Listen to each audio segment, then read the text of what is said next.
abashaho kushaba ubuhwezi bigambirwe mukuru w'irwarire ubukansaro mukazi habwa cya Bugimbe tabona kansuna cya Bugimbe gombora patience ashaba abire nagabira bakazi benda abahereze kuzara nabi n'abana bo konsya ebintu birumwe bafu sabuni pampa hamwe na pad za utushangira umwijurano gurengera kwetegereza ku muntu.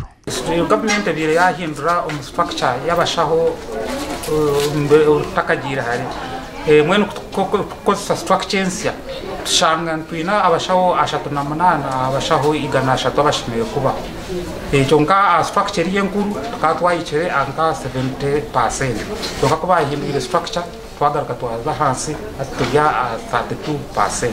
Mwene nisha government ngo irwaro rya Cyabugimbi kubakurukuza bateka aha level ya hospital ukashanga ngo Cyabugimbi Health Center 4 area harengo rwa district hospital niza kutuyamba munonga kihoho umwijurano oguriyaha ahabo kubegesha waza kureba aha abagwire barko bijurire cumwe. Aba babanze no kuyonje town ya Cyabugimbi batyo nabwanyuma bayirundana kushomesa bakaze ngo kubashemerire kutwazamo amakagabo aho mweshongozo rurangano Sister Charity abandize kubacamura.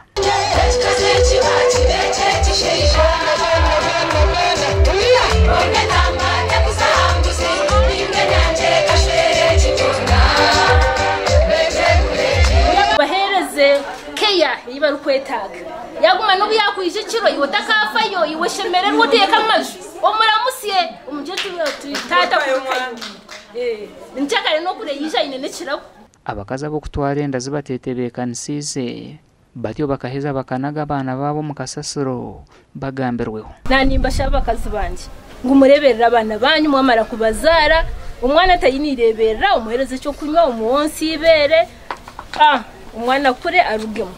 Nabwanyuma bakazi bashabirwa kuguma bakehamwa kire bakashemererwaho n'abatahi babo. Gasha kwa Mike Twachiri.